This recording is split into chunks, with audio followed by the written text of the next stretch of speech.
flat surface-itis. It's a real thing. Things been in here overnight, and it's already got something on the flat surface. Anyway, so it's in here because it broke down. I'm currently driving a Pathfinder that belongs to my uncle, that we purchased collectively about, well, he paid for it and I consulted over the vehicle about 12 years ago, which is still going nice anyway. The old 3.5 litre VG, it's going really well anyway. But this, unfortunately, not so.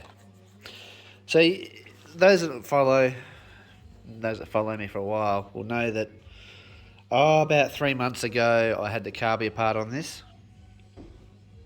Well, not only did I delete the choke because the heater element was stuffed, I adjusted the float level because the needle is stuffed, and the butterfly shaft I think is stuffed, and a few other things on it are stuffed because it's done nearly 500,000 Ks. And so because I adjusted the float level to stop it from flooding and filling up, I would say number 2 or number 3 with fuel and hydro locking all the time, because it literally hydro locked, and especially if you parked it with the back end uphill, it would run into 1 and 2 and it couldn't move. You had to turn it hard on the starter motor until you could find a pole on the distributor and make it go clunk, get it to fire before it would actually go. So that's why I adjusted the float level. That was a god almighty bang. I mean, you can bend stuff doing that. Anyway, I've still got rings, I've still got straight connecting rods as far as I know, so who cares? But I'm going to work. Oh, what morning is this? What's today? Wednesday. So this was Tuesday morning. And which was yesterday. Yesterday? Yeah. Anyhow, I'm burning down the road and it loses power. Big way. All the lights come on the dash and I've had to clutch it and pull over. Anyhow, it did that and then it come good. So I drove it a little bit further. Anyway, it was running fine. Perfect. Couldn't fault it. Burn my way off to work, go through Balaclava, get to just before Sainties, I reckon. Oh, yeah, just before where Matthew Saint's old place used to be on the right-hand side. Next thing, brrr, no power. Pull over, bloody thing wouldn't go. So, it was starving for fuel. I'm scratching my head, I'm thinking, well, what's really wrong with it? So, I managed to get it running, and the float level, like it normally sits halfway. Well, it's sitting down here. I could just see it running at the bottom of this window. So I'm like, righto, not having much luck, and it's still not going properly because obviously it's running over the float, down here, across here, and it's basically just giving it enough to idle. You know, like it might do 900 revs at this point, because what happened is I've got the float on such a level to try and put weight on that needle that it decided that needle's actually going to seal properly. So, anyway, just as I get back in the cab and whatever and contemplating what I'm doing, whoosh, the boss goes past in his car. So he gives me a phone call and starts asking me if I want a lift. I'm like, well, no, you've already gone past, and if I leave this thing on the road at Bowman's, I'll come back to it at 7 o'clock in the evening and it'll be burnt to a crisp. You know, or it'll be, every window will be broken and every panel will be dented, because that's what the locals are like around here, I'm afraid. There's too many fuckwits around, and unfortunately I know some of them. So I'm like, no, I'll just limp it back into Balaclava and I'll give you a call back if I can get a vehicle. So I organised the vehicle, woke my uncle up and got his car and drove in, and I was 15 minutes late for work, so I'm like, beauty. That wasn't too bad, considering it could have been a lot longer. And I've ordered, like, last week, a carby for this, the new radiator sitting on the Bluebird up there, because this one leaks. So it broke down in the morning, and by that afternoon, the carby had turned up in the post. So that's what we're up to here, and that's the story that goes with that. So, yeah.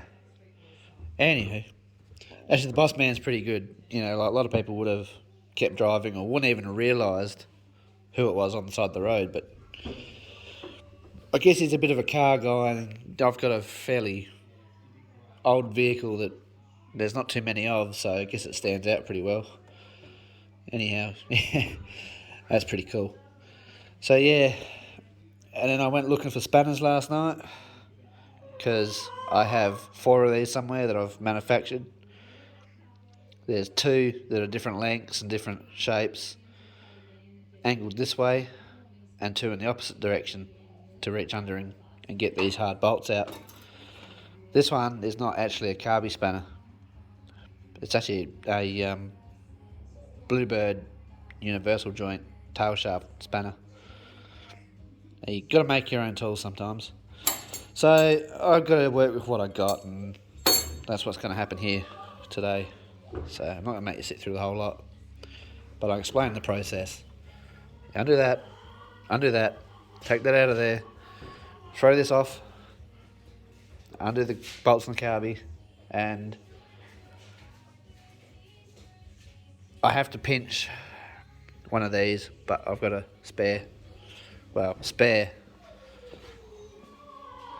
I've got a new one, a new carby, but I've got a better one.